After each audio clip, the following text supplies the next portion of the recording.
Hey, welcome back. It's your boy Will J. Let's get into some deck brewing shenanigans. The Brothers War is almost upon us. Pre-orders are out. I know I've ordered mine because I think this set is gonna be bonkers.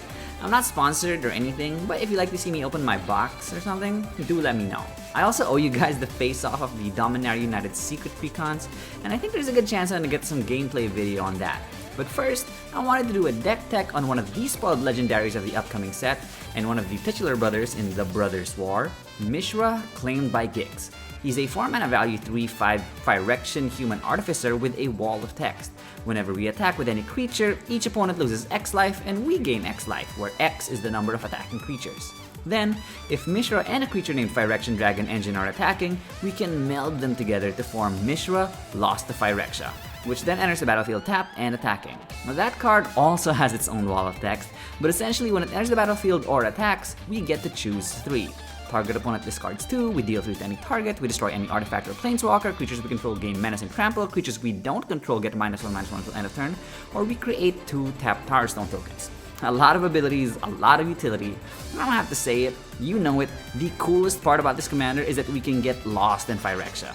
And really, that's what this brew is going to be all about. We are playing as Mishra and we get to follow his journey as he gets lost in Phyrexia. And before anything, I hope you can leave me a like and a subscribe as it really helps me out. And if you're looking forward to gameplay videos, well, hit the notification bell too so you know when those become available.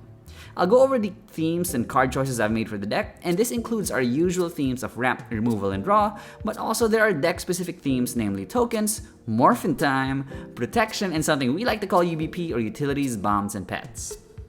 Ramp can be hard to come by for a black and red deck, so don't leave home without your Soul Ring and Arcane Signet. Outside of these though, there are 2-drop rocks to get the party started as soon as we can. Talisman of Indulgence, Rakdos Signet, Fellwar Stone, and Mind Stone are staples we should be running. However, I do like Fable of the Mirror Breaker in this deck as it makes a treasure-producing token, and later on, turns into a creature that can create token copies. Another mana rock that'll do a ton of work is Liquid Metal Torque. Mishra Lost to Phyrexia can blow up any artifact, and Liquid Metal Torque conveniently makes any non-land permanent into an artifact. Combo! The deck does take a while to get going though, so Dark Ritual and Jeska's Will are powerful ritual spells to jump us ahead of the curve as we try to get our convoluted game plan in line. Finally, I think Black Market has a home here. We want to attack fearlessly, but we'll probably see a lot of our creatures dying in these attacks, so Black Market can accrue us value over the course of a game. For removal, we're going premium here, and yes, before I go any further, this is not a budget deck, guys. Toxic Deluge is a great low-cost spell that can create incomplete board wipes, perfect for when we have, let's say, a 9/9 in play. And Fire Covenant is another pay X life removal spell that can snipe out multiple creatures while saving our board. Outside of creatures, Vandal Blast wipes artifacts that aren't ours, and Chaos Warp tucks any permanent back into our library. Notably, if our Phyrexian Dragon Engine is about to get exiled or something, this is actually a way to save it as well. Sat's Will is a cute removal instant that simultaneously creates for us a bunch of 0/1 thralls that can help make a big board. Blasphemous Act is a staple sweeper that belongs in every deck that can run it. And finally, a sleeper pick that I like is Hurl Through Hell. This doesn't see much play, but it exiles a creature unless you steal it. Or again, if someone is threatening our Dragon Engine, we can exile it and then play it until the end of our next turn. For draw, we want to make sure we can keep things going. There are a lot of things to assemble for us to win. Night's Whisper is a 2-drop that draws us 2, always convenient. And because we'll be running tokens, Deadly Dispute lets us draw 2 and create a treasure for sacrificing a creature. Seize the Spoils and Unexpected Windfall both let us discard cards we don't need while drawing and ramping us at the same time. Black Market Connections is a pricey card, but it lets us draw and ramp at the same time, and on occasion, we might want that creature, although it's pretty unlikely. Tavish Sat Doom of Fools is a planeswalker that creates 2 thralls, and more importantly, lets us cash in on any creature for 2 cards. Loth also draws us a card per turn, and her loyalty can grow with our creatures dying. Her second ability is also relevant to us in that she can create spider tokens with menace and reach. Finally, and I rarely recommend this, I think we should run an Elite Tutor suite. Demonic and Vampiric Tutor is as good as it gets, and while there are more budget-friendly versions of these cards like Diabolic Tutor, these are just so mana efficient and we need all the help we can get in looking for our Phyrexian Dragon Engine or our other answers. Tokens are the easiest path to a white board, and Mishra gets stronger the wider our board gets. We have a bit of a Super Friends sub-theme going on here, and Sorin the Mirthless creates a 2/3 black vampire token with flying and lifelink. The Ready Ingenious Iconoclast creates a 1/1 construct artifact creature, and we can cash this in to destroy another artifact or creature if we need to.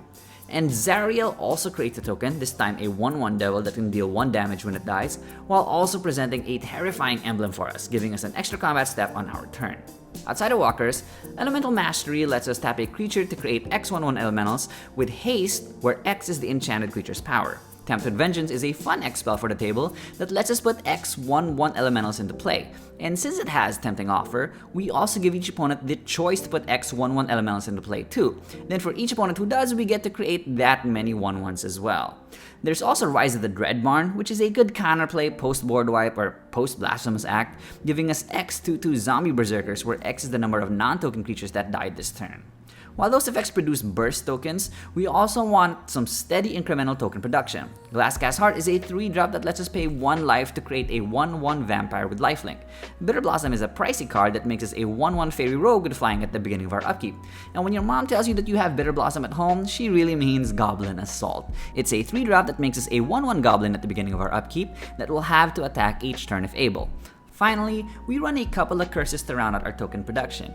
Cursed Disturbance makes us a zombie token whenever any player attacks the cursed player.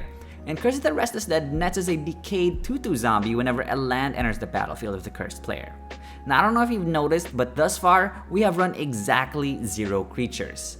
Outside of our commander, this deck actually only runs 1 non-token creature, our beloved Phyrexian Dragon Engine. It's a 100-card deck, which means if we want to find it, it's morphin' time.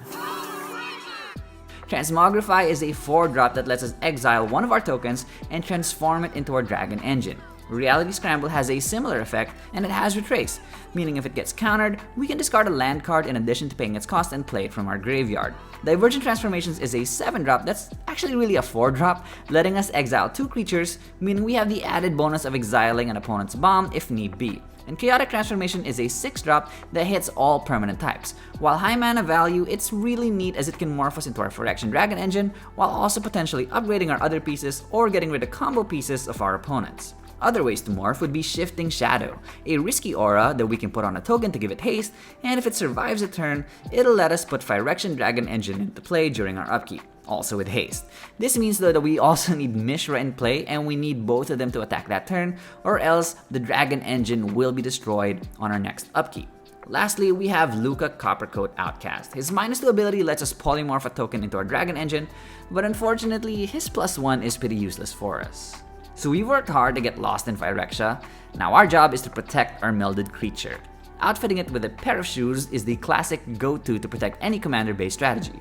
However, Mirror Shield is also nice, giving Mishra hexproof while also protecting us from death touch creatures. Black and red usually do poorly on the stack, but we are bringing the most elite suite of counterspells that the colors have to offer. Tybalt's Trickery is an outright counterspell in red, which can save Mishra, although admittedly it might wheel our opponent into a bomb. Deflecting Swat and Imp's Mischief are some of the lowest costed redirect spells that also save our melded commander from any removal that might get thrown his way. I do hate the cycle of free commander-based spells, but live long enough to be the villain and all that. Now these are both crazy expensive, and so if you want to get more budget versions of these, Bolt Bend, Will's Reversal, and Chef's Kiss are way cheaper and can have a similar effect, albeit at a more mana-intensive rate. Now, if Mishra and the Dragon do get blown up, Liliana Death's Majesty can put them back on the battlefield as well as create a token on other turns. And Postmortem Lunge is good for when only one of them gets blown up, letting us essentially play them again for just their mana value, although do be mindful of that exile clause at the beginning of our end step. Finally, UBP, and this list has bombs that'll help us end the game. We kick off our list with the only creature in our deck, the Phyrexian Dragon Engine. Double Strike and that Draw 3 ability are nice to haves, but really it's getting lost in Phyrexia that's important to us. The Cruelty of Gix is a flavor win as Mishra is literally claimed by Gix, but the Chapter 2 and 3 ability of this saga is really useful, letting us tutor and reanimate a creature.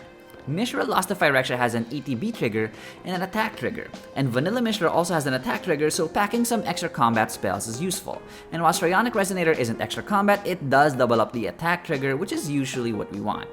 Melded Mishra is a 9/9 with the ability to bolt people in the face, so Infect is actually viable. Tainted Strike, Glistening Oil, and Grafted Exoskeleton can take players out in short order and is definitely a line to win the game. But if all else fails, Torment of Hailfire, baby! Classic game ender, and let's face it, with a janky win con like Mishra, we do need a win the game card. And that's it for this episode. I cut out the playability matrix part of this video as I haven't been able to goldfish this deck. Mishra isn't even available yet on Moxfield, so there's no deck list available, but I've listed pretty much every card I plan to put in the deck. It's an expensive deck, and a janky one too, so we're definitely getting less than the sum of our parts. The more powerful way to build Mishra would be to build around his attack trigger, but I mean, his backside looks just way more fun, way more improbable, and just way more satisfying to pull off. So I do hope you've enjoyed seeing me brew this. If you have these cards lying around, especially the pricey staple ones like the tutors and whatnot, maybe give it a go and see how this works for you. With all that said, stay inspired friends, and I'll see you next time.